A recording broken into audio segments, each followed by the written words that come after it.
Witajcie w kolejnym odcinku cyklu Ludzie Pro AV. Na kanale YouTube'owym AVIT są podcasty, które można oglądać, ale również można ich wysłuchiwać na najważniejszych platformach podcastowych. Tym razem porozmawiam z kimś, o kim na pewno słyszeliście w tej branży, w branży Pro AV, o kimś, kto potrafi uderzyć pięścią w monitor i nic się nie dzieje. Kto jest moim gościem? Zostańcie z nami.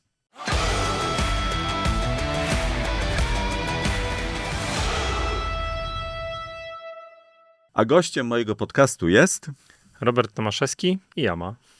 Yama. No właśnie, tutaj do tego jeszcze wrócę, o czym powiedziałem w zapowiedzi, ale wszyscy, którzy cię znają, myślę, że odgadli, że to ty. No, jak założyłeś, że uderzamy pięścią w monitor, a nie w stół i jeszcze tego monitora nie potłuczemy, no to kierunek jest słuszny i jeden jakby z takich, które my też jakby promujemy te nasze produkty w takiej formie właśnie tej trwałości w zabudowach, więc tak, więc to jest jakby słuszny kierunek. Można było potem odgadnąć. Na pewno część osób, która była na moich szkoleniach czy prezentacjach, no nieraz widziała, jak uderzamy tą pięścią w monitor. Ale z tym też mamy taką historię, bo byłem na takiej prezentacji dla jednego z dystrybutorów, 20 osób na sali i omawiamy te produkty. No i uderzyłem pięścią w monitor, a miałem taki mniejszy, mogłem go trzymać w rękach, więc uderzyłem pięścią w monitor, potem odwróciłem ten monitor i uderzyłem o blat. A to tego nie widziałem. To Nie się widziałeś? rozbudowała ta walka. Rozbudowała się ta walka, bo monitor był mniejszy, więc można było powalczyć. I siedział w pierwszej ławce, tak jak w szkole. Gagatek i mówi, ale na podłogę to go pan nie rzuci. No, rzuciłem. I? No potłukł się, ale monitory nie służą do rzucania, nie? Więc jakby potwierdziliśmy, że są jednak zastosowania, które... Są pewne ograniczenia tej technologii i no, zasadniczo nie powinno się monitorami rzucać. No, jak kiedyś będziemy organizować konkurs rzutu monitorem, to na pewno zaprosimy was do relacji i zrobimy z tego też fajną relację i może jakiś konkurs. Tylko to, mówmy się, monitory Yama się nie psują, więc ciężko nowym, sprawnym lub jeszcze działającym monitorem rzucać. No tak, ale po kolei.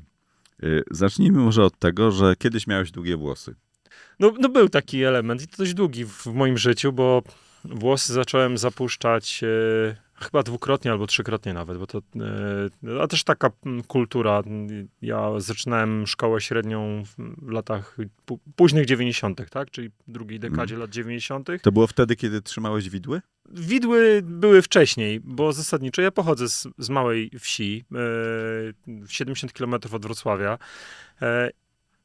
I moi rodzice mieli gospodarstwo. I to było gospodarstwo całkiem spore, a że byłem najstarszym z szóstki rodzeństwa, to jak wiele obowiązków spadało też na mnie, ale to też jakby ukształtowało pewien sposób i pewną odpowiedzialność za to, co się koło mnie dzieje, no bo trzeba było połączyć tą pomoc rodzicom z jednak pracą w szkole, czy uczeniem się w szkole i no, na szczęście dla rodziców... Miałeś 2 razy więcej pracy niż tacy uczniowie z miasta. No, zasadniczo po powrocie ze szkoły zaczynały się dodatkowe obowiązki, które wynikały z tego, że mieszkaliśmy na wsi. Miałem 6 rodzeństwa. Najmłodszy mój brat jest 10 lat młodszy ode mnie, więc czym mam nadal 6, więc to jest też istotne. No bo on nie mógł pomagać, bo ty jak miałeś mały, ja miałem 15, lat 10, on miał 5. 15, on 5, więc nie pomagał, chociaż rodzice starali się te obowiązki dzielić w zależności od wieku.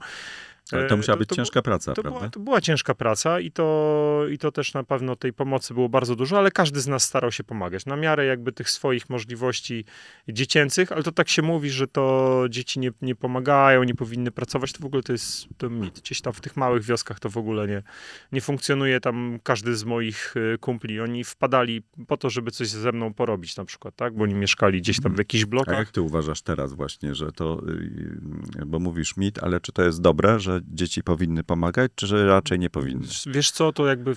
Sam masz jakby dzieci dzisiaj. Mam 2 dzieci, które jakby, czy tam chętnie pomagają, czy nie, to jest jakby druga strona medalu, nie?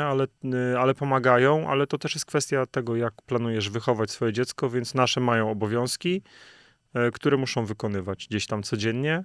No i to są takie obowiązki, które są adekwatne do ich wieku i nie muszą chodzić z widłami, bo nie mieszkamy na wsi, tylko w mieście, więc też jakby ta kwestia obowiązków jest zupełnie inna, ale to uczy bardzo dużo pewnej odpowiedzialności za to, że jednak mieszkamy we wspólnym gospodarstwie domowym, bo ja mieszkałem w 3-pokoleniowym domu, czyli mieszkali jeszcze z nami dziadkowie, którzy No też tak się kiedyś mieszkało. kiedyś tak się mieszkało. No, był duży dom, co prawda, ale każdy miał jakieś obowiązki i dziadkowie też jakby dopóki mogli też bardzo dużo nam pomagali.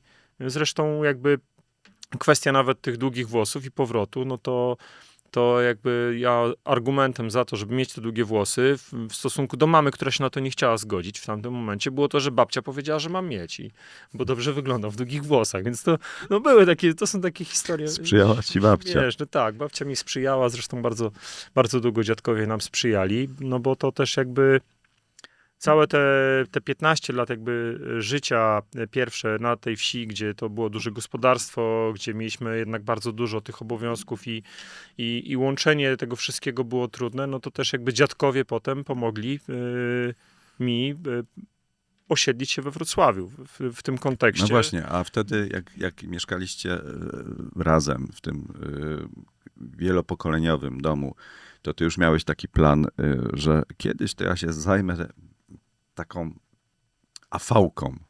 W ogóle to widzisz, dobrze, że macie nazwie kanał AVIT, nie? Bo to też jest jakby istotne, bo ja poszedłem do technikum elektronicznego, ale to też jakby nie było, cel był jeden. Ja chciałem uciec z wioski, znaczy Poszedłeś do miasta. Więc chciałem wyjechać do miasta i to moja mama do dziś dnia śmieje się, że nie tylko mama, ale i rodzeństwo też, że ja sobie wypracowałem alergię. Ja się okazało, że mam alergię na wieś, ale na wszystko, co jest związane z wsią. Ja byłem uczulony na trawy, na sierść, na słomę, Ale to tak formalnie? Formalnie.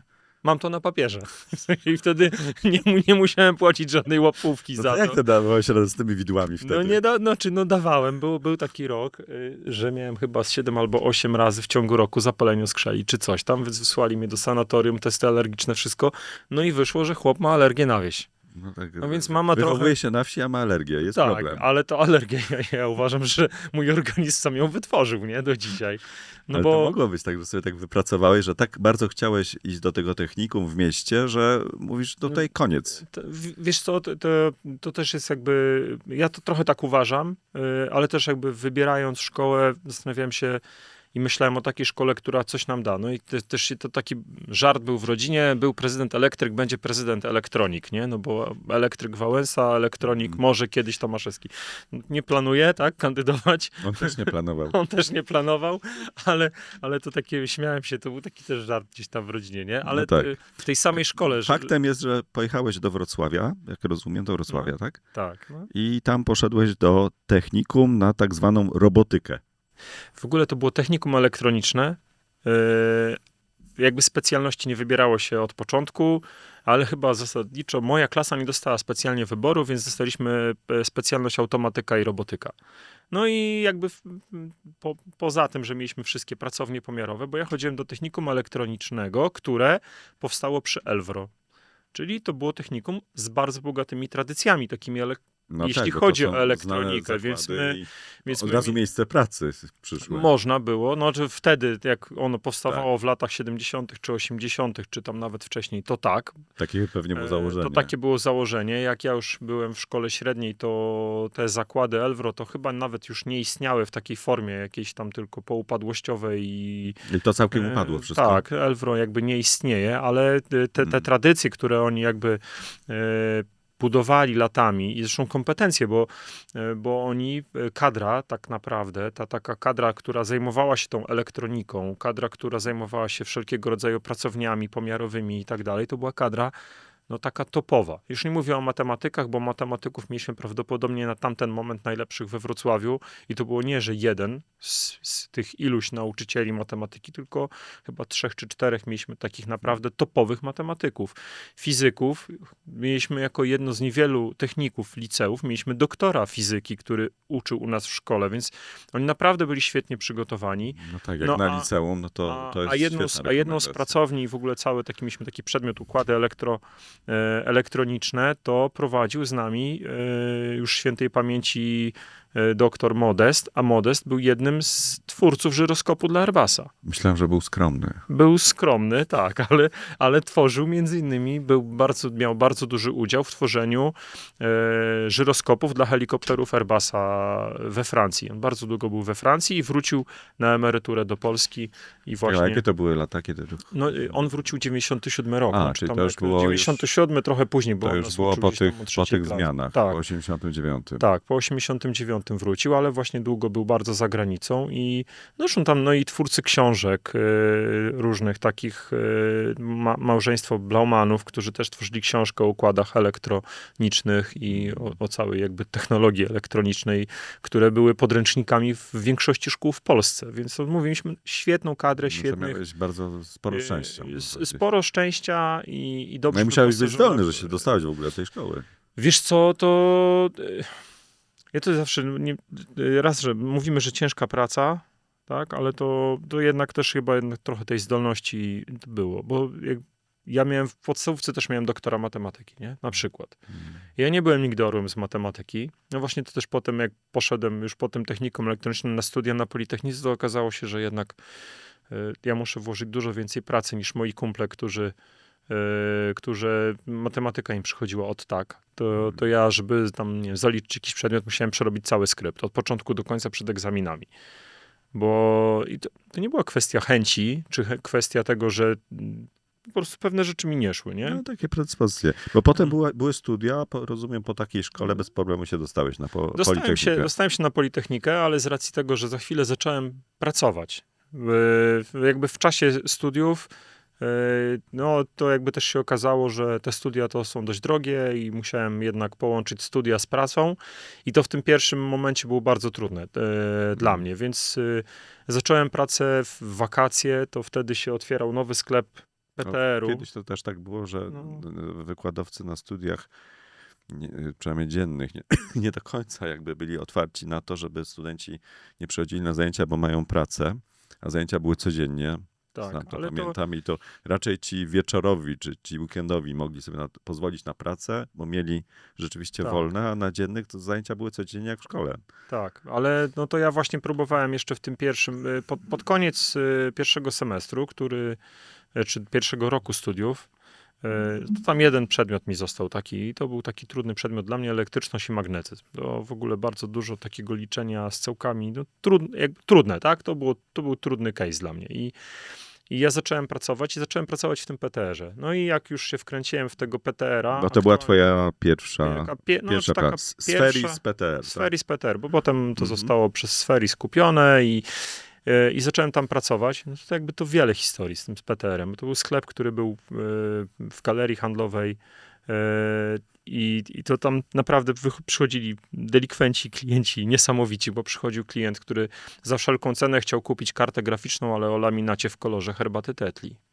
I tłumaczył to, że to jest najszybszy laminat, mimo przecież znaczenia, bo ścieżki odpowiadają za szybkość, ale on chciał koniecznie... Wtedy jeszcze nie było Google'a, ani czata nie GPT. było, więc ale ktoś mu o tym powiedział. Ktoś był jego czatem. Ktoś był jego czatem i to w ogóle, to był jeden z takich delikwentów i on naprawdę tą płytkę, on miał całą historię do tego ułożoną. Ja dzisiaj nie powtórzę tej historii, ale zapamiętaliśmy, bo to nie tylko ja, ale też tam cała ekipa, ta płytka w kolorze herbaty Tetli, że ta karta graficzna musi być w takim Ale kolorze. że Tetli, prawda? To jest... To też było, to tak, nie wiem, może to przepraszamy, że reklamujemy, ale każda herbata, płytka w kolorze herbaty, nie? Ale to było też ciekawe i to też mieliśmy tam takiego klienta, który przychodził i to jakby też dużo mi dało, bo ja zostałem bardzo szybko liderem też tego sklepu.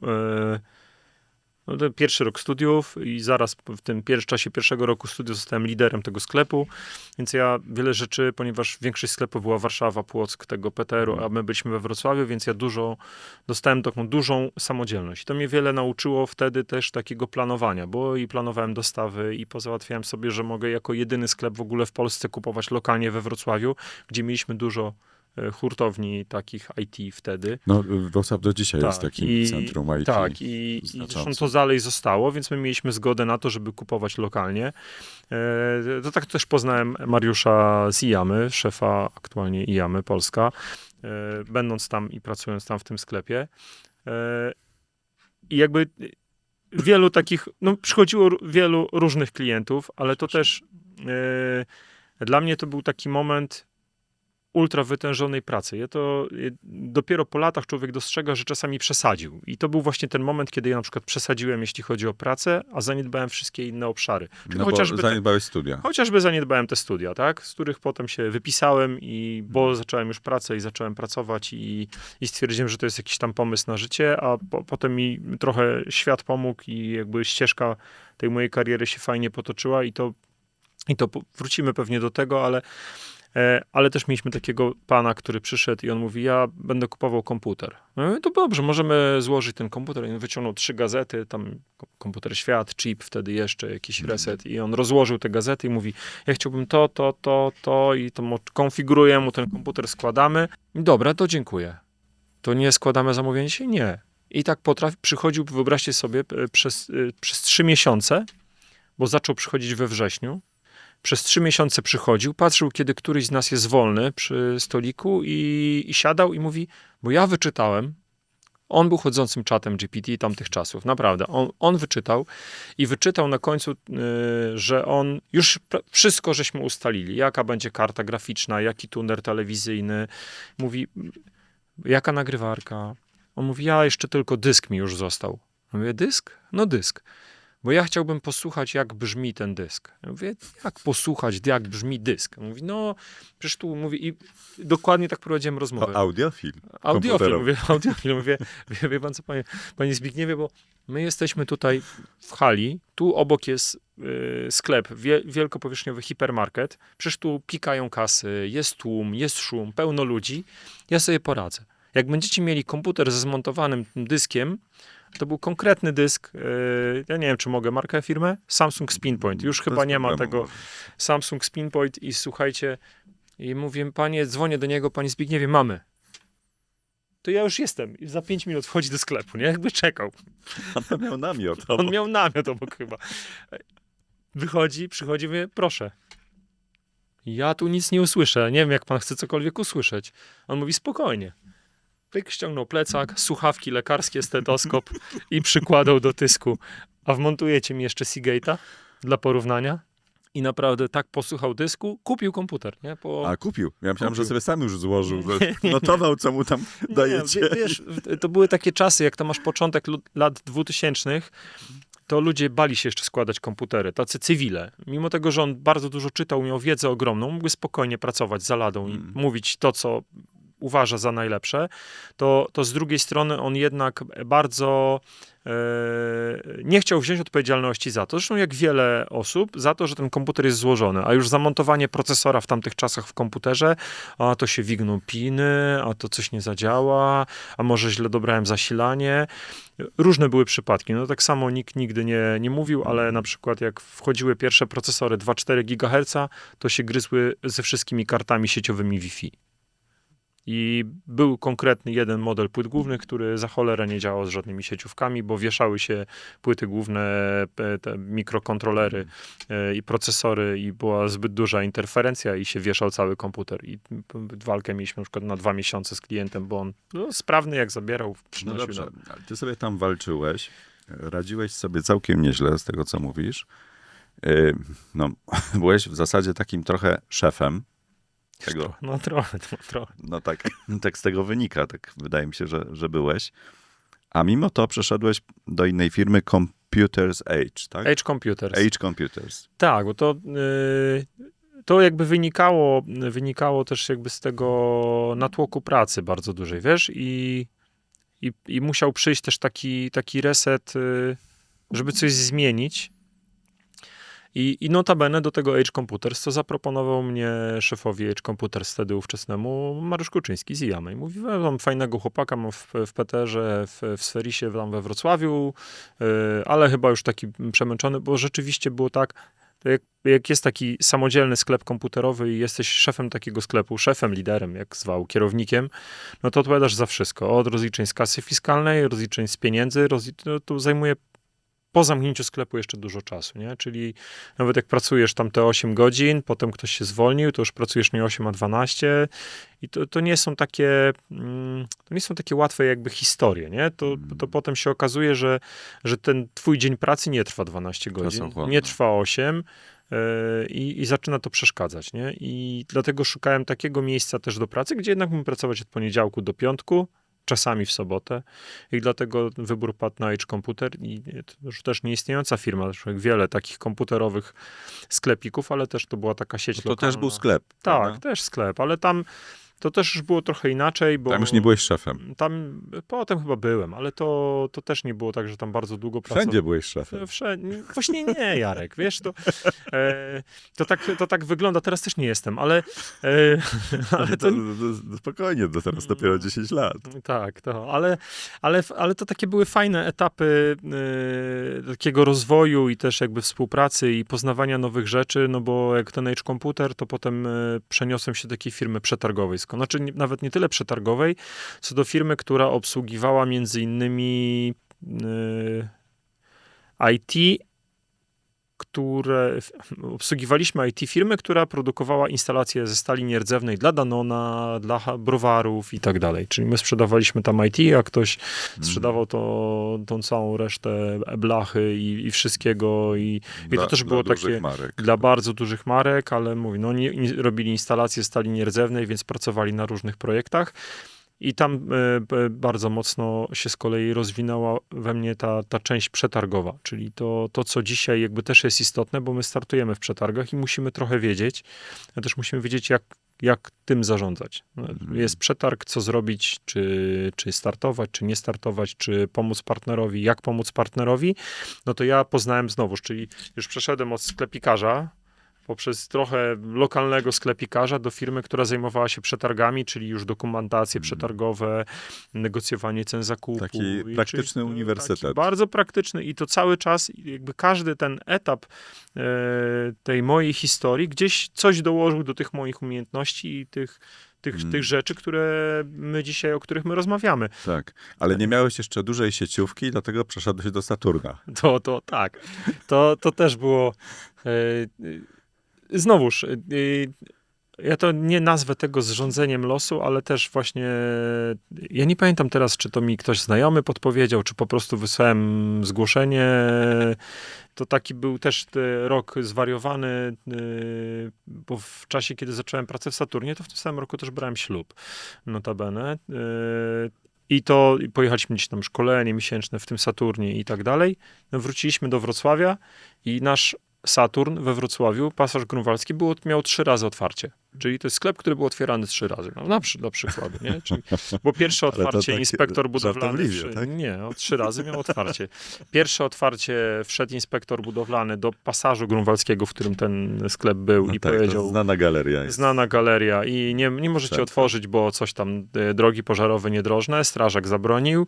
Drugie otwarcie robiliśmy po cichu, więc po prostu otworzyliśmy całą galerię. Znaczy Dla pracowników. My otworzyliśmy sklep, pracownicy cały czas w kaskach chodzili, nie?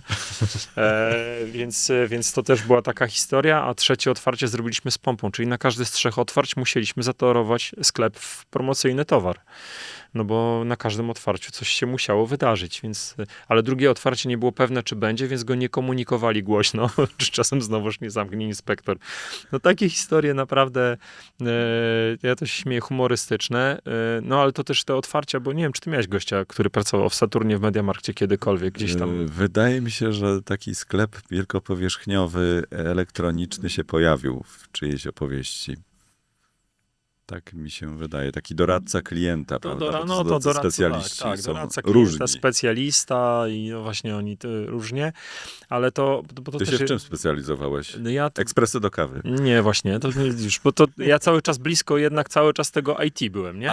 Czyli cały czas. Więc ja zostałem kierownikiem działu akcesoria komputerowe, czyli wszelkiego rodzaju klawiatury, myszki i No tak, tam jest coś takiego. PC-ty i Apple. Jest to razem, tak. A Teraz. potem gdzieś tam Znaczy teraz nie ma Saturna, teraz jest Media. Teraz jest Mediamarkt, ale Za też granicą jest Saturn chyba. nie ma już chyba też właśnie. Też nie ma. Znaczy oni to połączyli razem. Nie wiem jak w Niemczech, bo jeżeli gdzieś został, to chyba tylko w Niemczech, ale to no MediaMarkt jest cały czas naszym klientem, jeśli chodzi o IAMę, więc to jest też bardzo fajna rzecz, ale tam też było dużo takich historii z klientami, no bo my to nawet, to nie tylko my, ale chyba w każdym Saturnie, zresztą w każdym sklepie, gdzie się obsługuje klienta takiego końcowego, to się jakieś historie powtarzają, tak? I że przychodzi klient po baterię, ty mu pokazujesz baterię, ale nie takie baterie. To ja chciałem tak, bo tu napisane baterie, że można kupić baterię, to przyszłam, a ja chciałem do umywalki, do łazienki.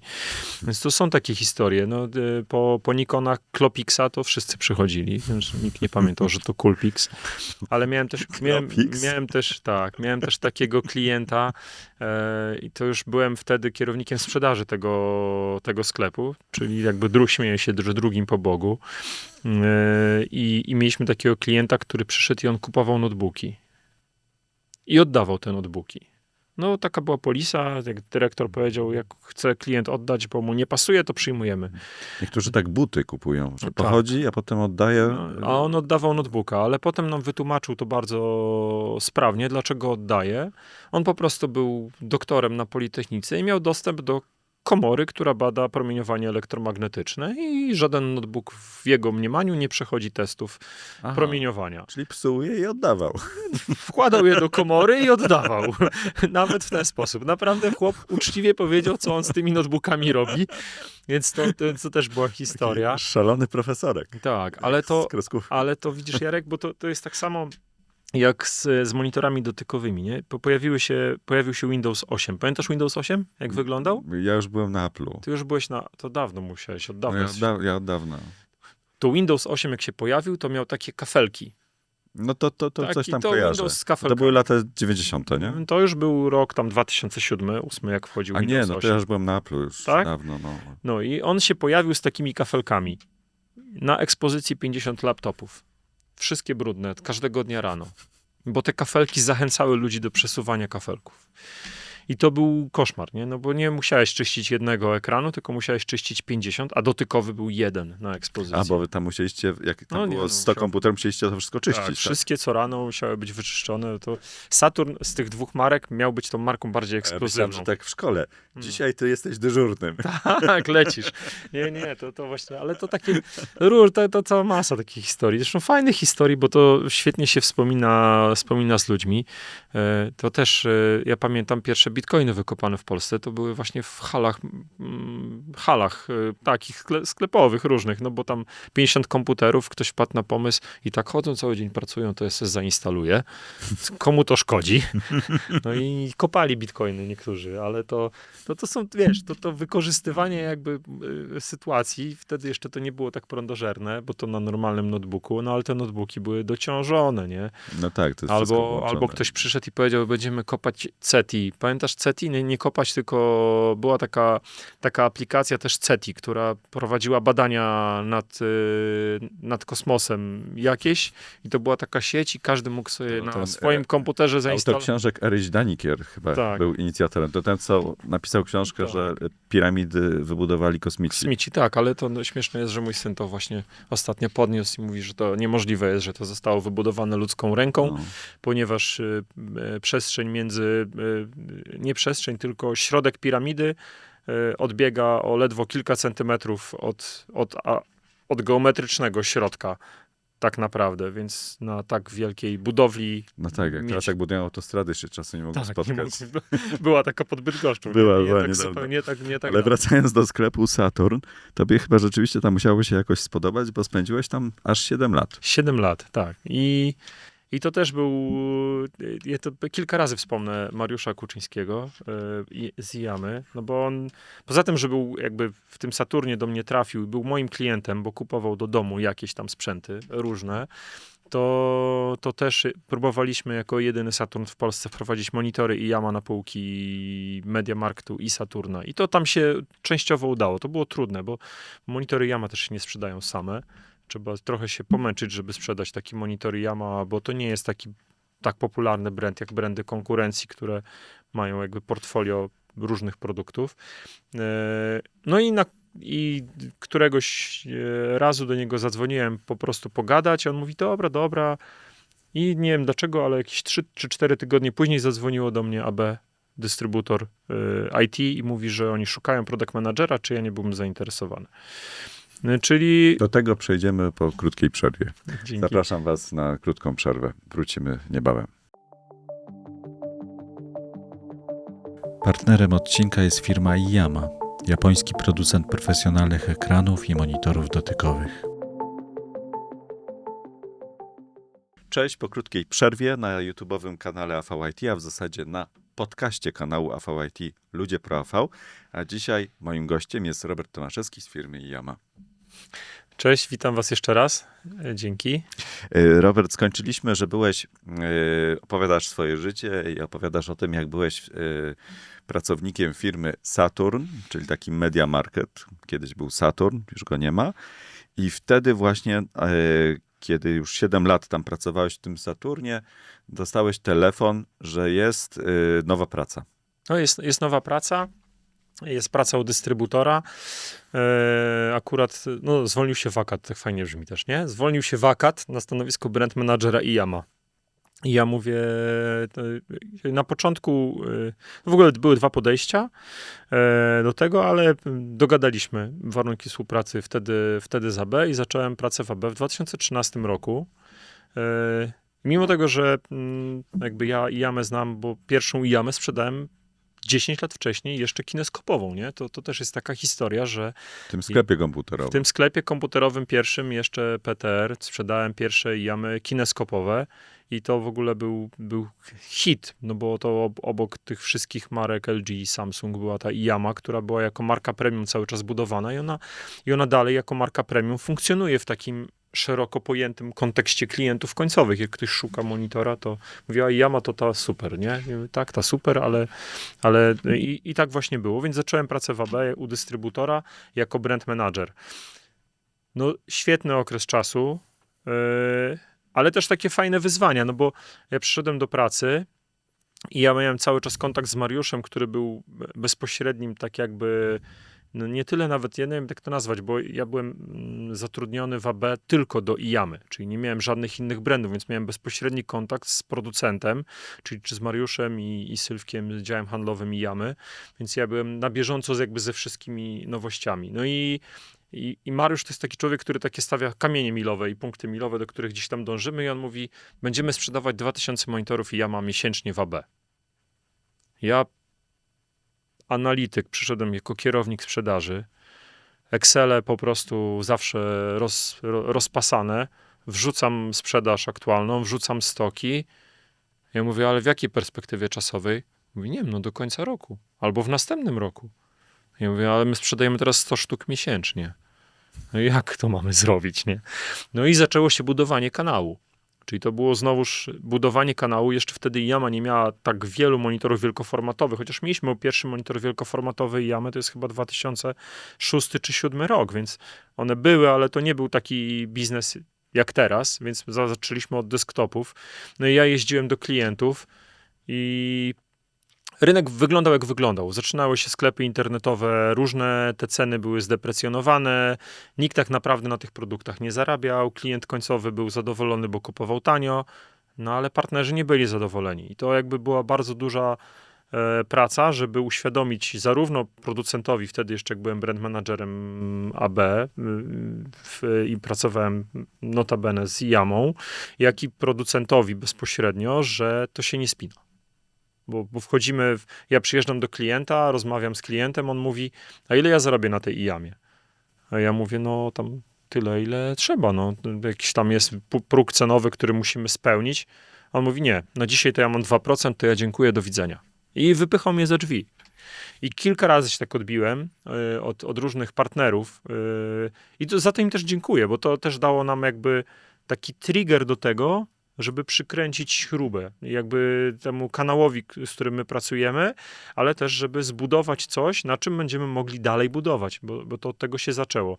I rzeczywiście jak popracowałem... Bo jakby porównać tą sytuację z sytuacją, która jest dzisiaj, to jak to się zmieniło? No nie, partnerzy zarabiają na produktach, tak? I to jakby... Skala sprzedaży Iyamy Skala w Polsce sprzedaży jest też bardzo, dużo większa. bardzo duża. No to ja przyjeżdżałem do Iyamy i każdego tygodnia mówię, Mariusz, mamy 100, mamy 150, tygodniowo, cały czas.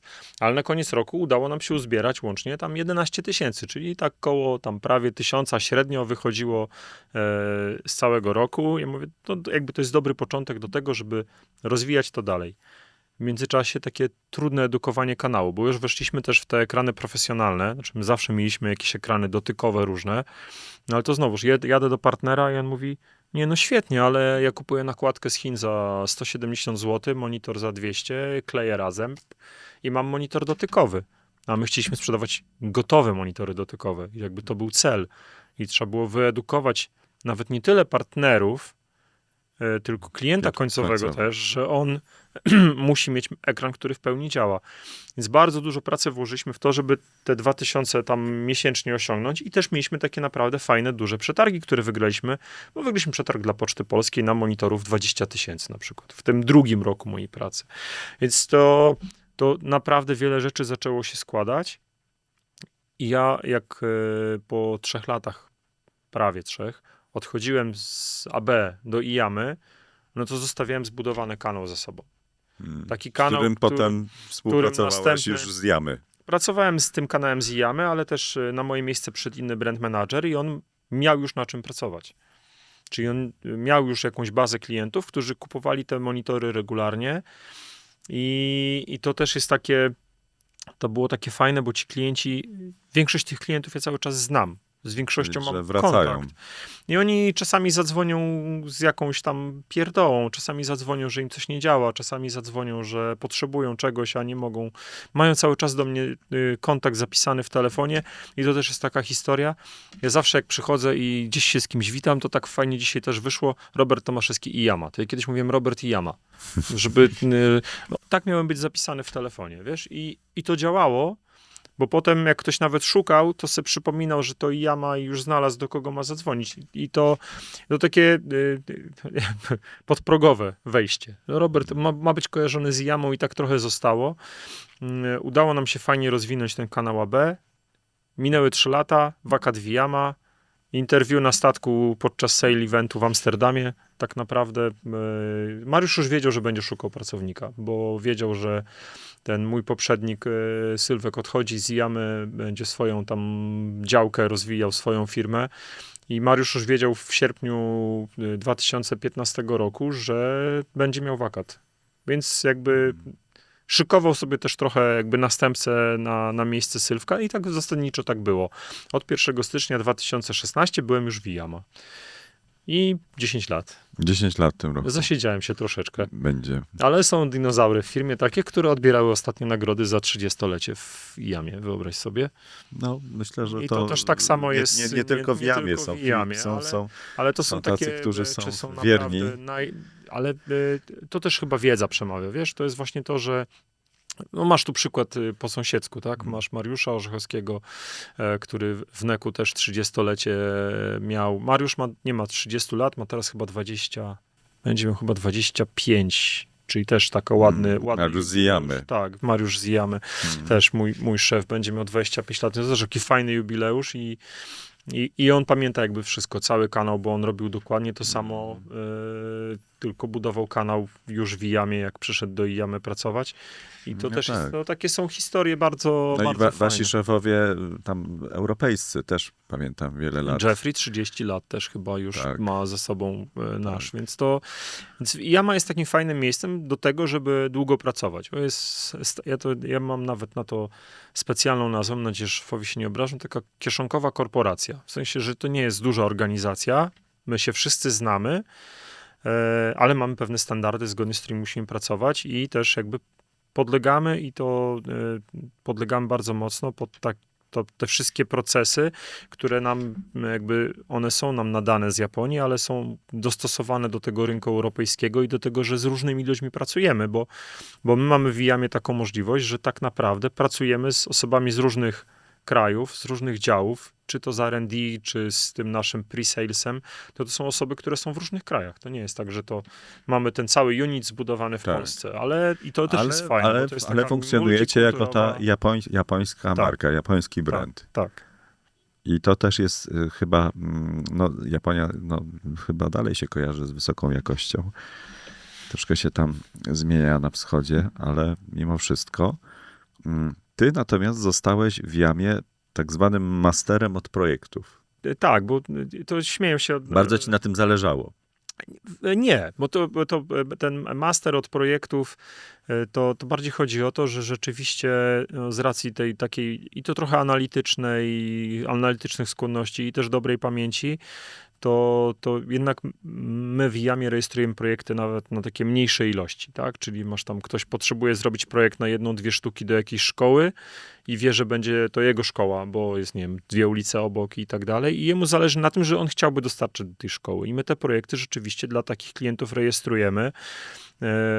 No, przyznajemy im rabaty specjalne na takie projekty i czasami u mnie chłopaki nawet nie sprawdzają w mailu, tylko rzucają: Robert, a pamiętasz taki projekt? Mówię: tak, pamiętam, dostarczył tam ten i ten. Więc tak też to zostało trochę masterem od projektów. Ale też ten master od projektów to była też jakby druga historia jest z tym związana. Ja zdałem sobie w tym roku, zasadniczo to 2 lata temu, jak przekroczyłem tą 40, z tą 40 to też tam trochę tych historii mam związanych, ale jedną z tych historii jest to, że zdałem sobie sprawę, że jeszcze będę musiał z 25 lat pracować co najmniej. A nie mam tego magistra, bo przecież rzuciłem te studia na Politechnice. No tak, bo poszedłeś pracować Po drodze zrobiłem, do sklepu. Tak, poszedłem pracować do sklepu, więc studia poszły na bok. W międzyczasie, jak pracowałem w Saturnie, to zrobiłem licencjat, ale zupełnie niezwiązany trochę związany z moją pracą, ale nie związany z branżą. Licencjat, jak można zniszczyć komputer, nie zauważając tego. Tak, zająłem się liczeniem, bo skończyłem kierunek finanse i rachunkowość, stosunki i handel międzynarodowy, więc wyobraź sobie, że to jest kierunek całkowicie zbieżny z moją aktualną pracą, ale jakby niezbieżny z tym, co robię i z tym, co robię nawet, więc to też było dla mnie ważne, ale to też mi znowuż dało takiej pewnej, jak już przechodziłem pracować do IAMy i wiedziałem, że to będzie jednak multikulturowe środowisko, ale my też nie mamy klientów tylko w Polsce z polskiego oddziału, bo my z Polski obsługujemy klientów na Bałtykach, Czechy, Słowację, Węgry, Ukrainę, Mołdawię, czyli mamy 8 krajów. To jest nasz region. My z tym regionem pracujemy, więc to też jakby wiele rzeczy spowodowało, że to było gdzieś dla mnie przydatne. No i ten majster od projektów to tak naprawdę tyczy się też tego magistra, bo skończyłem zarządzanie projektami po 40 roku życia, czyli nadal można pójść na studia, dalej można te studia skończyć. No to jest też świadczy to też o takiej twojej determinacji i też woli walki i pracowitości, bo jak człowiek sobie pomyśli, że ja mam może troszkę więcej, ale miał teraz egzaminy zdawać, coś pisać, no to nie wygląda dobrze. Ale to jest też rzecz, która dotknęła rodzinę, wiesz, bo jednak my pracujemy 5 dni w tygodniu, a studia są weekendowe. No właśnie. Czyli jeszcze musiałem wyciągnąć z tych wszystkich dni wolnych, które mamy dla rodziny, czyli tych weekendów, jeszcze musiałem wyciągnąć czas na te studia, potem na pisanie pracy magisterskiej, na dodatkowy czas trzeba było znaleźć. No, czy to nie jest, że dodatkowy, no ale ja jeszcze tak trafiłem, że wziąłem te studia w tym modelu hybrydowym. Samego modelu hybrydowego jakby zasadniczo, jakbym dzisiaj miał na to spojrzeć z tej perspektywy tego, że skończyłem te studia, to nie był to taki ultra najlepszy wybór. Jak są zaangażowani wykładowcy, są niezaangażowani. Tam brakuje technologii. Firmy też odchodzą od spotkań hybrydowych. Ale wiesz, czego brakuje w tych studiach? Tam brakuje technologii, którą my na przykład mamy. No tak, bo uczelni nie stać też na te wszystkie nowe rozwiązania. Prywatne zwykle stać i oni inwestują w nowe rozwiązania, ale jakby kolejna rzecz jest taka i to jakby to, nie wiem, czy ktoś będzie nas słuchał z wyższych uczelni, ale apeluję, zaproście, zrobimy szkolenie, pokażemy wam, jak korzystać z tych monitorów interaktywnych, ale również małych ekranów dotykowych, żeby w trakcie zajęć, wykładów można było pisać rysikiem po ekranie i korzystać z tego jak kartki papieru i udostępniać to studentom, bo zajęcia ze statystyki prowadzone w Paincie, no nie przystają do dzisiejszych standardów. Czy ktoś w Paincie rysuje myszką i to nie wygląda, to nie działa, to po prostu jest krótko mówiąc, słabe. No, ale to chyba w wielu sektorach, myślę, że nie tylko w Polsce, ale to nie tylko w Polsce. No jest technologia, ona już jest dostępna, no ale trzeba jeszcze umieć korzystać z niej, prawda? Nauczyć się tego i mieć te szkolenia.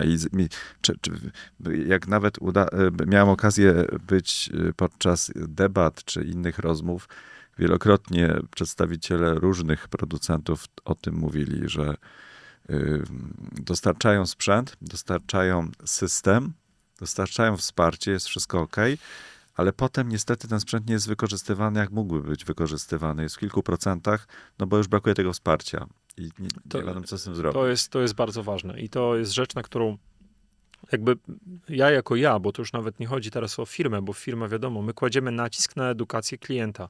My się pojawiamy na konferencjach dla nauczycieli, pojawialiśmy się na uczelniach wyższych, gdzie robimy prezentację produktu, ale robimy ją tak, ja nawet bym powiedział trochę bardziej deep, jeżeli ktoś jest zainteresowany, czyli wchodzimy w takie szczegóły mocne, ale ułatwiające życie, bo najczęściej na tą prezentację dla takiego grona pedagogicznego w szkole masz 45 minut. Bo pani dyrektor nie wykroi więcej czasu z czasu pracy nauczycieli. Więc my musimy w 45 minut pokazać chociaż ze 4 rzeczy, zapamiętuje się ponoć 7, ale musisz pokazać 4 rzeczy, z których oni będą mogli skorzystać. Pisanie piórkiem po tablicy to jest jedna z tych rzeczy, czyli drugą jest włączenie i wyłączenie monitora, bo to są najczęstsze pytania. Jak włączyć, a co zrobić, jeżeli się nie włącza i tak dalej. Kolejną rzeczą jest dopiero korzystanie z jakiegoś narzędzia, które może im ułatwić pracę. I teraz co będziesz pokazywał? Bo to musisz podjąć decyzję i to masz już przegląd nauczycieli, to zadajesz pytanie, kto w ogóle, jak się podłączają do monitora. Czy komputerem, czy bezprzewodowo, czy mają Apple'a. Młodzi nauczyciele to jest jedna strona historii, starsi nauczyciele, no bo umówmy się, to grono pedagogiczne to jest dzisiaj przestrzał od 25 czy 4 lat do lat prawie 70 w niektórych szkołach. Zawsze był. I też mam taką historię. Pojechaliśmy na uniwersytet jeden bardzo duży w Warszawie i też było grono profesorskie, kadra wykładowców zebrana. Robiliśmy prezentację monitorów, rozmawiamy i wszyscy z jakiegoś powodu patrzyli na jednego starszego pana profesora i on pyta, ja mówię, ale i tak ja się całą prezentację zastanawiam, o co chodzi.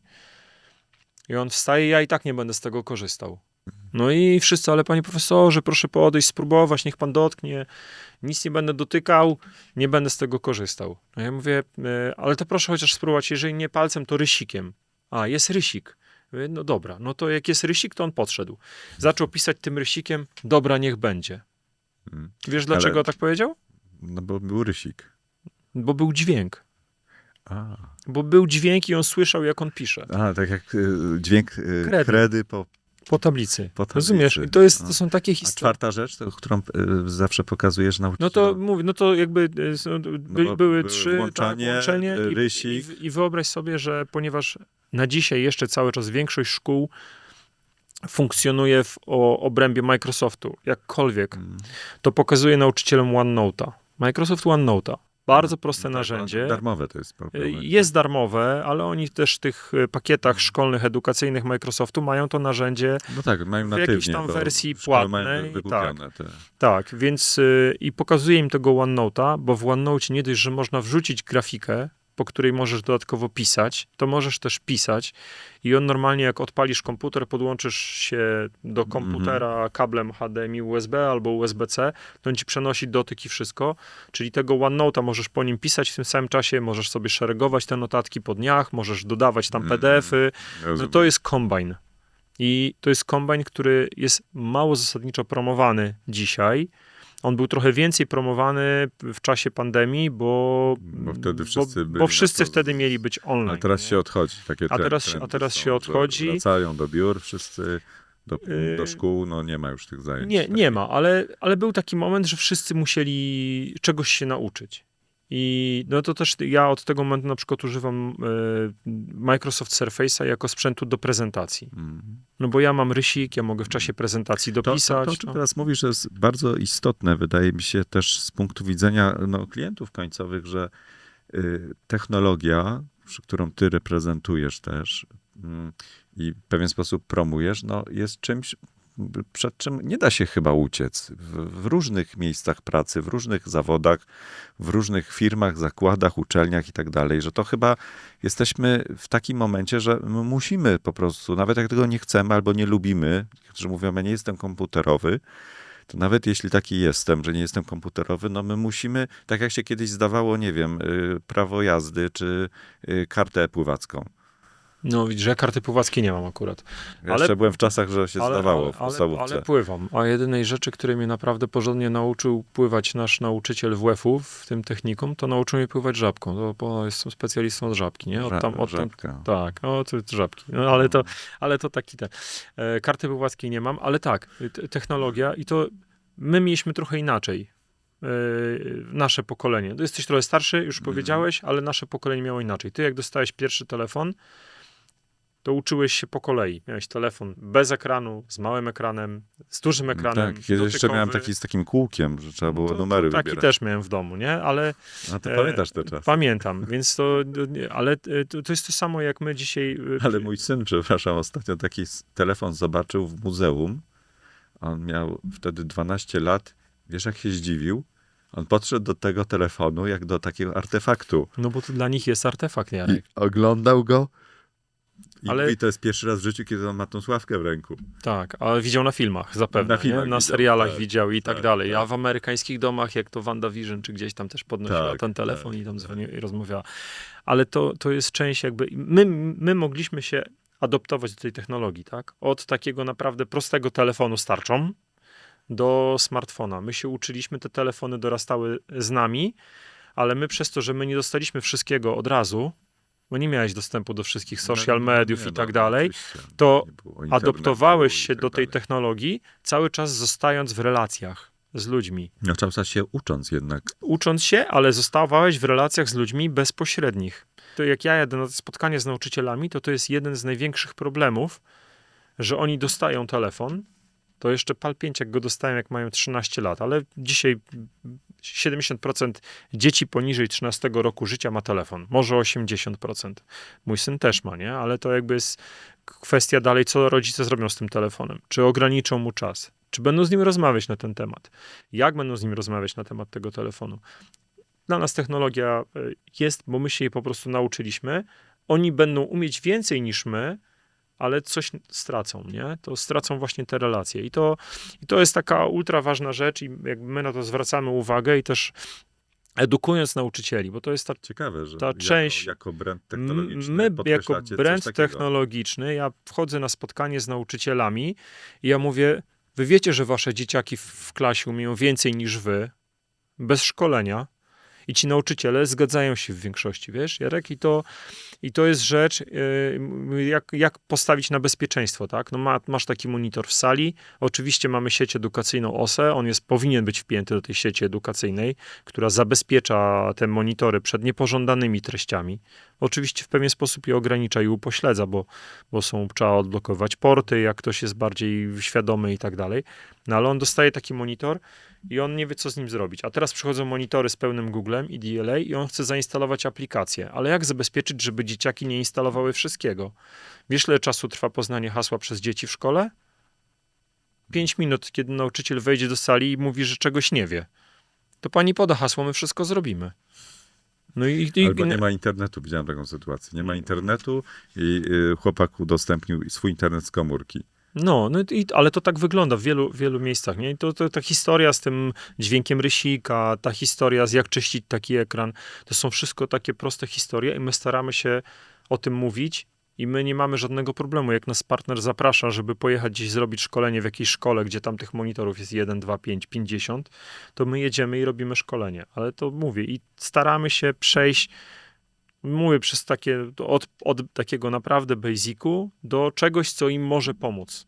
No bo oni robią tak. prezentacje, oni są w tym świetni, być może nauczyciele są najlepszymi osobami, jeśli chodzi o robienie prezentacji, nie?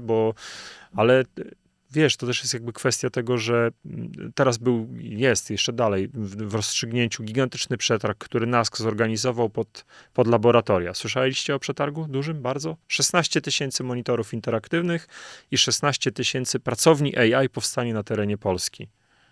Taki przetarg. Największy w ogóle w historii Polski, nie? Gigantyczne pieniądze, które są w planach do wydania, ale ja nigdzie nie widziałem wpisanego, że szkolenie ma być zrobione do tego. Kto będzie tych nauczycieli szkolił? To paradoksalnie to co najmniej 16 000 nauczycieli musi być przeszkolonych w tym obszarze. Ogromna liczba, a w przetargu nie jest nic wpisane o szkoleniu, jest przetarg na sprzęt. Więc kto będzie szkolił 16 000 nauczycieli? Myśląc o sprzęcie, Może się myśli o technologii, ale nie myśli się o tej edukacji. I tutaj też taki apel, jak ktoś nas słucha z NASK-u i potrzebujecie, żeby wesprzeć was w szkoleniu, to zapraszamy, nie? Bo to nie jest... Chodzi o to, że dostarczamy naprawdę sprzęt za gigantyczne pieniądze, bo to jest skala całego przetargu to jest 1,2 miliarda, o ile się nie mylę, a 1,5 miliarda chyba w tej części pracowni AI.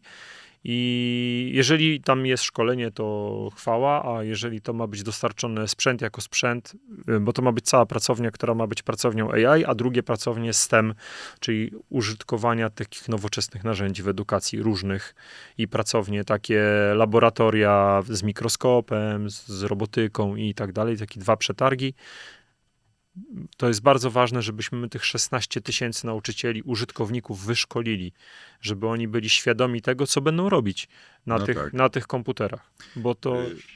Praca, jak słychać i widać, zajmuje dużą część twego czasu i sporo czasu na pewno poświęcałeś i poświęcasz pracy, ale masz też rodzinę. I z tego, co wiem, nie zaniedbujesz rodziny, też poświęcasz im ten czas, który ci zostaje. Ja chciałem zapytać, jak to było na pierwszym rodzinnym evencie rowerowym? Wiesz co, to event rowerowy to w ogóle zaczęło się od tego, to znowuż nawiązując do tej 40. Nie? Mówię, skończyłem 40 lat, wymarzyłem sobie rower na 40. No, pierwszy rower chciałem mieć z barankiem kierownicą, nie? Dobra, będę jeździł na rowerze. Taki był plan. Ja lubię jeździć na rowerze. I tuż po tej 40, jak już dostałem ten rower, na który się moja żona zorganizowała super zbiórkę i w ogóle, no i ona wykazała się taką bardzo dużą roztropnością, bo zrobiła zbiórkę, żeby nie dostać sterty gadżetów być może mi niepotrzebnych, to znajomi się zrzucili na ten rower. Wspólnie z nią kupiła mi rower i mówię, dobra, no to i jakoś lada moment pojawiła się pierwsza edycja Ultra Duch Puszczy Białowieża, obieć Białowieżę na rowerze, nie? Mówię, Takie wyzwanie, tak? Wyzwanie. Mówię, dobra, to jadę. Zapisałem się w lipcu albo w sierpniu, bo to były zapisy. Rajd był rok później, w czerwcu. No i... Przy czym zapisałeś się tam we Wrocławiu, a to było w Puszczy Białowieży, Białowieskiej. tak, no ale to jakby samochodem dojedziesz, to nie problem, nie? Ale Myślałem, że rowerem. nie, rowerem nie, ale tam do przejechania było 230 kilometrów. No a ja najwięcej w życiu przejechałem 80. Do tego momentu, kiedy już był wyścig, bo 80 przejechałem chyba w maju, po czym w czerwcu wsiadłem na rower i przejechałem 230 kilometrów, nie? I zrobiłem to w 13 godzin. To nie jest jakiś wynik z kosmosu, że to rekordziści tam przejechali w 7-8 godzin tą trasę samą, ale dla mnie to był taki nieprawdopodobny challenge. Iwona mnie bardzo wspierała w tym momencie i też ona powiedziała, że jak ja wsiadłem na rower i ruszyłem, to ona powiedziała, że za rok też pojedzie. Sobie powiedziała w głowie. Aha, bo ona, jak pierwszy raz pojechałeś, była z tobą. Była tak? ze mną i był z nami Ale była też... z takim supportem. Jakby. Była takim supportem, no tam supportu nie można było mieć na trasie, ale odprowadziła mnie na linię startu i jak ja dojeżdżałem do mety, to w ogóle wyobraź sobie sytuacja, jedziesz, Białowieża, Puszcza Białowieska, ciemno, środek nocy, No tak. jakiś tam lampeczka, żubr, sarna, nie planujesz spać. Sowa. Sowa. Nie planowałem spać, więc planowałem zrobić też, że przejadę to na raz. I udało mi się, no ale przestały działać GPS-y. Przestał działać telefon, bo jechaliśmy koło białoruskiej granicy i tam te zagłuszacze sygnału wszystkie działały, a umówiłem się z Iwoną, że ona będzie na mnie czekać na mecie. No i jadę, środek nocy, ona do mnie wysyła wiadomości, ja ich nie dostaję, ja piszę, ona ich nie dostaje. Dojeżdżamy do miejsca, gdzie się umówiliśmy, gdzie się spotkamy. To było 1,5 kilometra do mety, nie ma jej. No to żal, rozgoryczenie i już byłem taki też mocno zmęczony.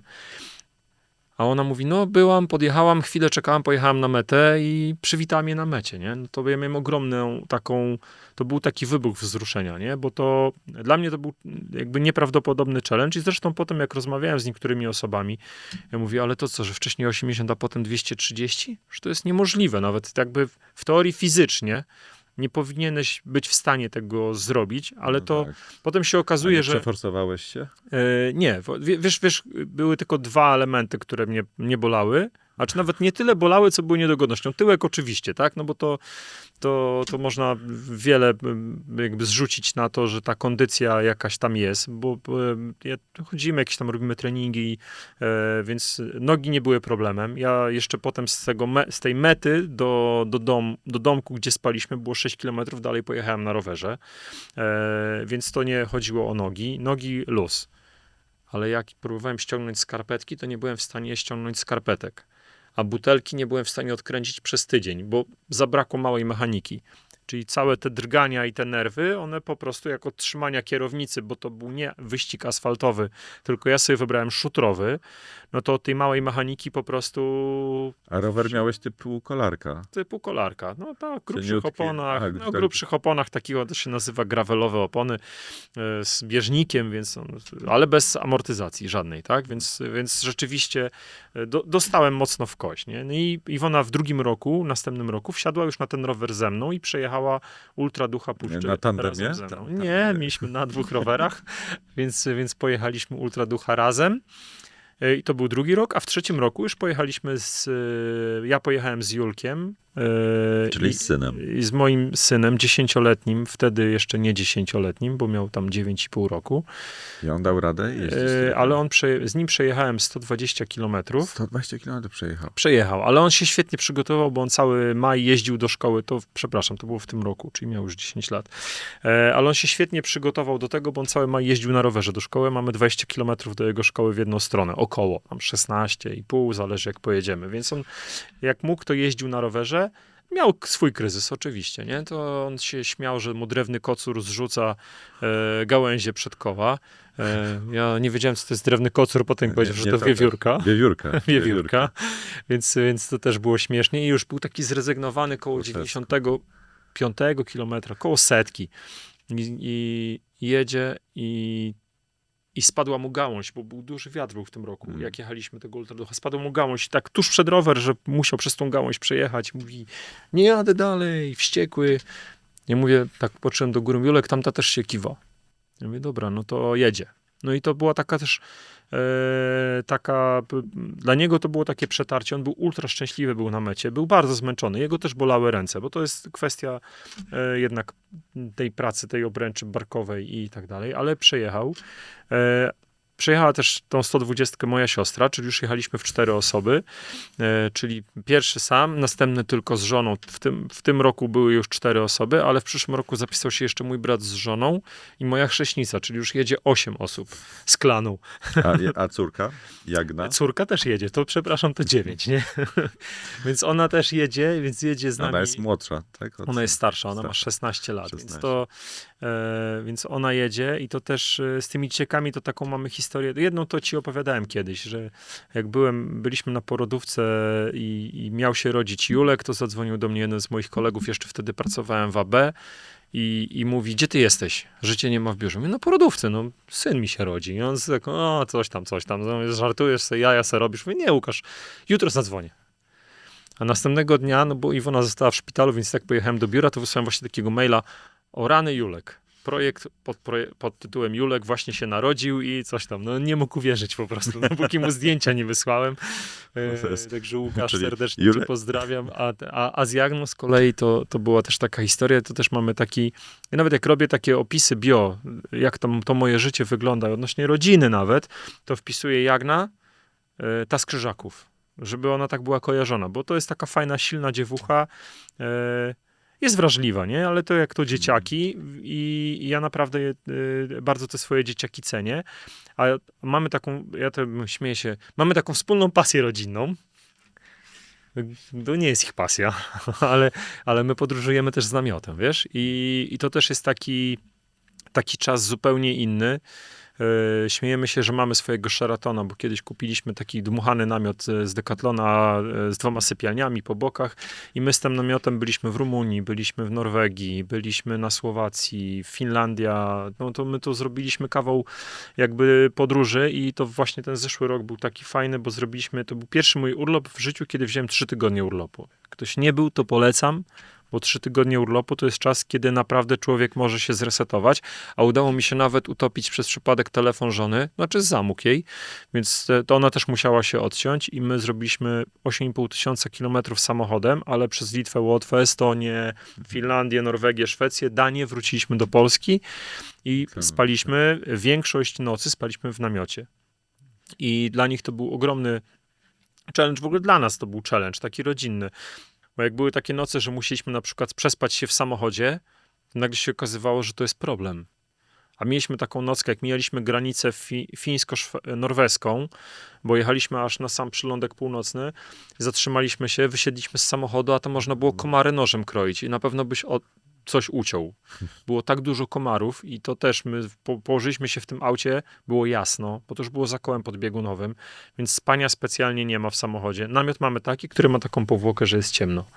A to rzeczywiście dało nam w kość. No i to takie było, ja śmiałem się, jak pierwszy zachód słońca zobaczyliśmy, jak wracaliśmy w drugiej połowie lipca z tego urlopu, bo to był dla mnie najpiękniejszy zachód słońca ever, no bo widzisz pierwszy zachód słońca po 3 tygodniach. Także mamy ten czas. Znaczy mamy, bo mówię, że mamy, bo to jest jakby ważne, żeby to... To też jest taka rzecz i to ja na to zwrócę uwagę, nie? Bo to zastanówcie się, czy jecie razem posiłki, nie? Na przykład w domu z dzieciakami. Czy zdarza się wam? I nie pytam się, czy robicie to regularnie, ale czy się wam zdarza, nie? Bo my na przykład staramy się regularnie z dzieciakami jeść, nie? W sensie, żeby spędzić ten czas w takiej atmosferze jakiejś rozmowy, ale przy stole, nie? I to bez telewizora, bez telewizora, bez komórki i tak dalej. Córa czasami się buntuje, no nastolatka, 16 lat, no to no nie, zjem u siebie, nie, zjesz z nami, my przygotowaliśmy śniadanie, możemy zjeść razem to śniadanie, albo możesz nie jeść. No i to ona musi się zgodzić albo nie, ale ona lubi jeść z nami, więc je z nami. I to jest taka bardzo ważna rzecz, która ja uważam, że ona gdzieś tam cementuje rodzinę, nie? W sensie takim, bo to masz czas, żeby chwilę pogadać. Oni oczywiście mają swoje sprawy, swoje tematy. Każdy ma jakiś swój fokus. Jagna będzie opowiadała o Stranger Things, Julek o Pokemonach, a ty musisz się w tym wszystkim odnaleźć i powiedzieć, żeby jedli na przykład, albo... ale to są takie elementy budujące. A ty im o krzyżakach opowiesz. Tak, a ja im powiem o krzyżakach. Nie, no to...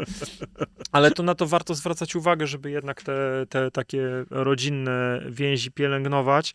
I to nie zawsze się udaje, ale oni na przykład też wiedzą, że jak ja jedę w delegację i nie będzie mnie, nie wiem, jedną noc, czasami 2, to rzadziej, no to oni będą musieli na przykład pojechać pociągiem do szkoły albo jakoś tam inaczej. I to też nie jest dla nich problem. Ktoś mi kiedyś powiedział, jak powiedziałem, że mój syn 8-latek przed 8 rokiem życia potrafił sam dojechać pociągiem do domu, że to się pod opiekę społeczną kwalifikuje, nie? Więc moje dzieci jeżdżą pociągiem od dawna i sobie świetnie radzą, nawet w tak dużym mieście jak Wrocław, nie? To też jest jakby, dla nas to jest bardzo fajne i bardzo ważne, bo my wiemy, że oni są samodzielni. Teraz zróbmy krótką przerwę i przejdziemy do ostatniego etapu naszej rozmowy, naszego podcastu. Dzięki. Zapraszam na krótką przerwę. Partnerem odcinka jest firma Iyama, japoński producent profesjonalnych ekranów i monitorów dotykowych. Jesteśmy oto po krótkiej przerwie na podcaście Ludzie Pro AV na kanale AVIT. Dzisiaj moim gościem jest Robert Tomaszewski z firmy Iyama. Dzień dobry, jeszcze raz, witam serdecznie. Jesteśmy już w ostatniej części naszej rozmowy, którą chciałbym zacząć od prostego faktu. W jednym z wywiadów powiedziałeś, że poprzedni rok, 2024-2025, był najlepszym w historii firmy Iyama w kategorii monitorów interaktywnych, szczególnie w naszym kraju. To nie tylko w naszym kraju, tak? Ale to jakby potwierdza się to, bo mamy kolejny rekordowy rok, nie? Więc to też jest konsekwencja budowania kanału partnerskiego i tego kanału sprzedaży i tego, że my nie uciekamy od tych szkoleń, od tych prezentacji i robimy to. Zresztą ty sam byłeś z nami na kilku takich prezentacjach, wiesz jak to robimy. No tak.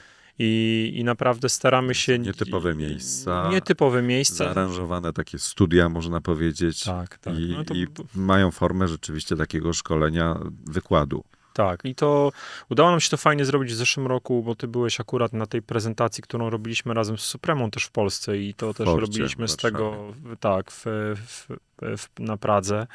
Bardzo fajne miejsce, takie trochę postindustrialne. Zresztą tak samo nasze biuro też jest zlokalizowane w takiej przestrzeni. I my to robimy. I to dla nas kolejny rekordowy rok, jeśli chodzi o interaktywne monitory, ale w tym roku bardzo dużo mamy projektów w monitorach, które dotykowe nie są, czyli w wielkim formacie, takim typowym. I powygrywaliśmy kilka projektów właśnie takich, gdzie też mamy monitory bez dotyku, czyli jakby edukacja i ta część interaktywnych monitorów to jedno, potem mamy cały self-checkout i kioski do samoobsługi, to jest drugi punkt. Wayfindery w galeriach handlowych i trzeci punkt to są monitory wielkoformatowe bez dotyku, które i pracują w magazynach, i w sklepach, i w sieciach handlowych różnych. I te projekty nam się bardzo fajnie rozwijają. No właśnie, mógłbyś tutaj się pochwalić kilkoma projektami? Wiesz co, pewnie nie wszystkie mogę z nazwy powiedzieć, No, ale nawet wiadomo. na naszym LinkedInie wrzuciliśmy case study z projektu, który zrobiliśmy z siecią garniturów Recman. To był projekt, który zrobiliśmy jeszcze zanim ten nasz nowy soft i Signage 2 był tak naprawdę oficjalnie dostępny. Czyli my zaczęliśmy rozmowę, kiedy nasz soft to była jeszcze wersja przed beta. Czyli Beta dla deweloperów. beta dla deweloperów, tak, a oni mimo tego, że pojechałem na prezentację do nich, pokazałem im ten soft i oni powiedzieli, dobra, ja mówię, ale to jeszcze nie jest skończone. Dobra, ale my i tak to zrobimy z wami, nie? No i oni wzięli ten nasz soft, wzięli to nasze narzędzie do zarządzania contentem i zasilają w tej chwili 60 sklepów swoich z odzieżą, garniturami, robią z nami. Fajnym takim case'em i case study, które mieliśmy, to był Triumph. Nie był duży projekt, bo oni kupowali monitory tylko do showroomów, które mają w Niemczech i w Polsce, ale to Triumph, mówimy o Triumfie od bielizny. No i przyjechali państwo z Triumpha, ja to chciałem powiedzieć, że z ładnym kartonem z bielizną, ale oni po prostu mieli to w reklamówce i zaczęli przymierzać się do tych ekranów. I świetnie skonstruowany system, dla mnie unikalny, ja nie widziałem drugiego takiego, zrobiony system cały DS na Apple'u. To był pierwszy raz, kiedy widziałem system do DS-a zrobiony na Apple'u. Mieli swój system napisany bo oni byli dla z siebie. Niemiec, nie? Byli z Niemiec i to dla mnie to było... Niemcy, Francja, Stany Zjednoczone, Tak? Anglia, to się korzysta też z innych systemów. U nas rzeczywiście Ale to- dominują te I oni Windowsowskie. mieli, podłączyli komputery, nawet nie komputery, bo Apple TV podłączyli pod nasze monitory. To jakby był pierwsza rzecz. Druga rzecz, no oczywiście je skalibrowali pod potrzeby i kolorystykę Apple'a, tak jak oni mieli to wrzucone. No i potem pan z jednego tabletu sobie tymi monitorami zarządzał, a drugi pan przychodził, czy tam pani i po prostu przykładali bieliznę do ekranu, żeby sprawdzić, czy kolory się zgadzają. To też jest bardzo ważne, bo Czyli to bardzo szczegółowe było takie to sprawdzenie. nie było takie sprawdzenie, jak nam się wydaje, że tylko że efekt. wieszasz monitor i jest efekt wow, bo to jakby dwie rzeczy muszą się zgadzać. To co jest ważne przy bieliźnie, to musi się zgadzać kolor skóry. Żeby to nie były kolory, które są przyjaskrawione, żeby to był jak najbardziej naturalny kolor skóry. Oczywiście modelki też są jakby nie chcę powiedzieć różnorodne, bo to też jakby miało znaczenie. Oni mieli naprawdę różnorodne modelki w tej naszej O różnych kolorach skóry. w różnych kolorach skóry i to się musiało zgadzać i to się świetnie im spięło. Ale jedną serię naszych monitorów odrzucili, nie? Powiedzieli, że tej serii na pewno nie, bo ona nie oddaje tego, co oni chcą i mimo tego, że gdybyśmy powiesili osobno ten monitor, to jest właśnie różnica między matrycami. Masz matrycę VA i PS i one świecą inaczej. One nie zgadzają się ze sobą. Jak powiesisz dwa obok siebie, to zobaczysz różnicę. Każdy człowiek zobaczy ją gołym okiem, nie? Bez żadnych specjalnych przymiarek. No ale oni to poprzymierzali i to zadziałało i na koniec mieliśmy taki mały ekran dotykowy i mówię, mam jeszcze taki ekran dotykowy, jakbyście kiedyś chcieli zrobić samoobsługę w sklepach, to proszę, nie? I oni mówią, no to czemu nie ma tego w wielkości 65 cali? Bo oni by taki chcieli. Bo rzeczywiście kolory na tym ekranie dotykowym, poprzez to, że tam jest specjalny wypełniacz między matrycą a szybą, powodowały, że te kolory wyglądały jak na Apple'u. Były naprawdę już bliskie ideału, takiego Apple'owego ideału na tamten moment. I to jakby też dla nas taka duża nauczka, bo my te produkty wprowadziliśmy. Rzeczywiście mamy w tej chwili wielkoformatowe ekrany dotykowe. Czyli taki, jak oni z zasugerowali, pojemnością. żebyście Tak, mieli. to zmieniliśmy trochę produkt, zmodyfikowaliśmy go i wydewelopowaliśmy go jakby w wariancie takim, jaki był nam potrzebny. cały ten sukces, który jest, tak? Czyli, że my jesteśmy zadowoleni, że mamy kolejny rekord, że nam to fajnie idzie, że sprzedajemy dużo ekranów różnych, dotykowych, niedotykowych. No właśnie, bo tu warto podkreślić, że Yamaha wyróżnia się na rynku właśnie tym, że ma ogromne portfolio, od małych do wielkoformatowych ekranów. I tu jakby 100% racji, tak? Bo mamy ekrany, najmniejszy nasz ekran dotykowy to jest 10-calówka. I mamy ją tam w kilku wariantach już w tej chwili, bo bodajże w 3, a największy nasz O ekran... wielkości tego No mniej to więcej. chyba jest 7 tam czy 8 cali, tak? to jest 8, to będzie No, chyba no to troszkę większy. mamy 10 i mamy największy ekran dotykowy, mamy 105 cali. A poza tym mamy całą gamę monitorów desktopowych. No to tak jak popatrzymy na to z perspektywy takiej, ile modeli monitorów ma Yamaha w ofercie, to ja czasami się łapię, że sam dokładnie nie wiem, nie? Bo mamy ich tam około chyba 200 iluś indeksów, a czasami jest, że na jednym indeksie mamy zapisane 2 wersje kolorystyczne, bo biały i czarny, nie? Czyli jak mamy cennik, to nie rozróżniamy, czy biały ma być droższy, czy czarny i one są dokładnie w tym samym miejscu w cenniku, na tej samej linii. No to tych linii w cenniku jest grubo ponad 200. Warto tu jeszcze podkreślić, że Yamaha to jest też no, w zasadzie chyba jedyna taka marka japońska, która jest wierna tej technologii LCD. Jesteśmy i to dla nas...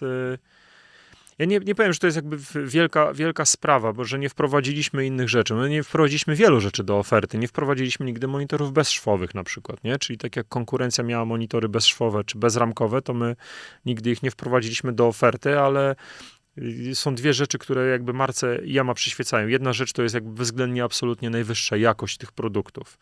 I my się tą jakością cieszymy. Też działowi handlowemu jest łatwiej, partnerom jest łatwiej, integratorom jest łatwiej i klientowi końcowemu jest ultra łatwo.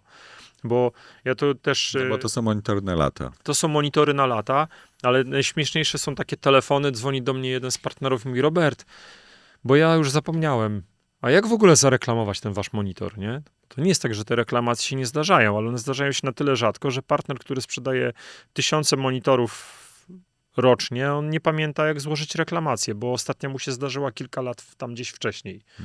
I to jest taki bardzo fajny wymiernik, kiedy serwis działa, a kiedy nie No działa, tak, nie? Jak I często to już, się to robi. jak często się to robi, że partnerzy nie wiedzą, a przecież to partner obsługuje klienta końcowego, to on odpowiada często swoją własną reputacją za to, jaki produkt wybierze do swojej instalacji. Dobrze, że mówisz o produkcie, bo słyszałem, że wracają monitory Pro Graphic, legendarne.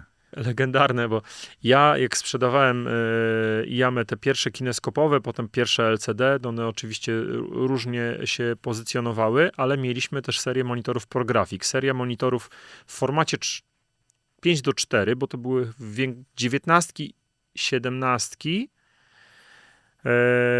tak, 19 chyba i 17 cali, albo 21. Teraz też nie pamiętam, bo to 2006 rok, 20 lat minęło i my wróciliśmy z powrotem do serii ProGraphic, jakby też z powodu takiego, że jest na to zapotrzebowanie i to będą naprawdę unikalne produkty. Tamte były produkowane w Polsce w ogóle, co jako ciekawostka taka, nie? Że mieliśmy serię ProGraphic, którą produkowaliśmy w Polsce, w fabryce pod Wrocławiem, w Długołęce. Te już są produkowane tam, gdzie większość producentów produkuje, ale jakby znowuż na końcu ścieżki jest japońska kontrola jakości. My te monitory też walidujemy do certyfikatu Pantone, tak? Czyli one muszą mieć, mamy certyfikat Pantone na ten monitor, że zgodność z kolorami według gamy Pantona i tak dalej. Oczywiście Adobe, RGB, sRGB, wszystkie te parametry mamy mieć na pewnym określonym poziomie.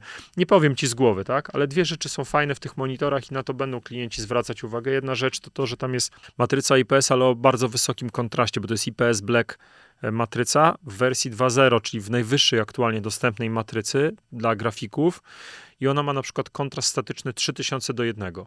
A klasyczny IPS ma 1200-1300, czyli my mamy monitor, który Ponad naprawdę 2 razy przekracza taki normalny, nominalny kontrast.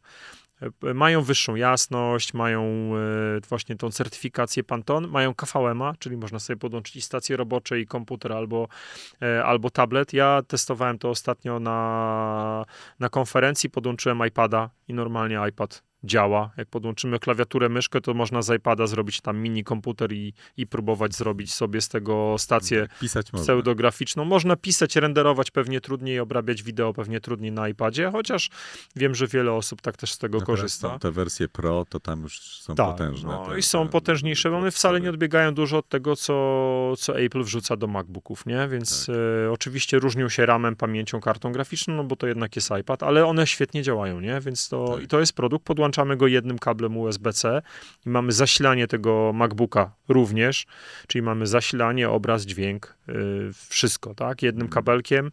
Mamy jeszcze KVM-a, a jakbyśmy chcieli podłączyć dwa, to łączymy to daisy chainem i mamy podłączone dwa monitory na biurku, na przykład, nie? Więc jakby... Ale to jest jedno, bo z drugiej strony słyszałem też takie plotki, że mimo, że marka Yamaha kojarzy się z technologią LCD, Wyciągasz. to niedługo się może zmienić. Wiesz co, my wiele rzeczy obserwując rynek dewelopujemy, nie? Czyli to jakby patrząc na to, jak rynek się kształtuje, jak rynek wygląda, na pewno wprowadzimy kilka nowych rzeczy i pokażemy je też na ISE. Na pewno i to już jakby któraś taka nasza przymiarka, bo jedną mieliśmy parę lat temu do ekranów high brightness, czyli nadal wierność technologii LCD zostaje, ale potrzebujemy do uzupełnienia tego ekosystemu, tego portfolio naszego, które mamy dzisiaj dla sieci handlowych, retailu, potrzebujemy ekranu high brightness witrynowego i będziemy mieli taki ekran na pewno. Postanowione, zaklepane R&D tłucze i odrzuca kolejne nieudane projekty, żeby jakość została na niezachwianym, wysokim poziomie. No i druga rzecz, wy wiecie, co się rozwija, bo jak kanał AVIT obserwujecie ten rynek, no i LEDy, tak? I to jakby jest standardowa dyskusja. LED albo LED. LED. Ja będę mówił LEDy, dopóki się nie przekonam, że powinienem mówić LED, albo ktoś mnie nie przekona. No my mówimy LEDy. No i będziemy to też na pewno wprowadzać. To jest w tej chwili pod bardzo dużym, inaczej, no nasza R&D bardzo mocno jakby bada ten produkt, wiadomo, że tu nie będziemy sami produkować, no bo to nie będzie nasz produkt wyprodukowany w fabryce Yamaha, bo my korzystamy z różnych fabryk, ale no, będzie musiał produkt, który spełni nasze, najważniejszy jest ten koniec, ten rygor jakościowy, tak, czyli to będzie musiał być produkt, który spełni to nasze mocno rygorystyczne podejście jakościowe, a cała gama naszych produktów, jak patrzymy pod kątem widzenia serwisowego, dzisiaj to jest poniżej 0,5% awaryjności.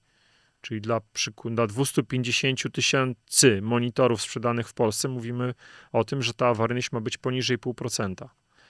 Czyli No to jest... Ile to będzie, tak? 100 parę sztuk? No, znaczy jest trochę więcej, ale to jakby... Na 250 000. Ja robiłem jak robiliśmy badanie pod kątem jednego dużego projektu, akurat takiego foodowego i oni nas poprosili o awaryjność 55 naszych LFD-ków, to tam wyszła awaryjność tych 55 0,026. Czyli no to było tam Bardzo rzadko. bardzo mało.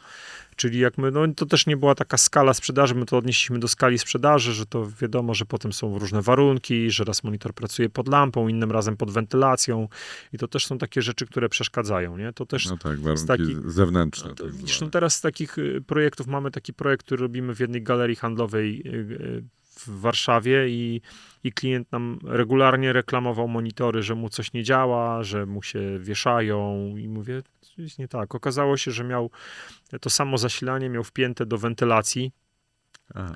I wentylacja odpalała się na kilkadziesiąt kW, bo to było wielki market i jak się ta wentylacja włączała i wytwarzała jednak jakieś te silniki pole elektromagnetyczne obok tych monitorów, to one po prostu wariowały i nagle się okazało, że oni poinstalowali dławiki, jakieś prostowniki napięcia i zaczęło lepiej działać wszystko, nie? Więc... No tak. Więc to są takie rzeczy. Na koniec chciałem jeszcze zapytać o jedną rzecz. Wywołałeś temat pod tytułem ISE, Integrated Systems Europe Barcelona. Widzieliśmy się na tym największym evencie ProAV w zeszłym roku, właśnie tam. I wtedy miałeś jeszcze wąsy.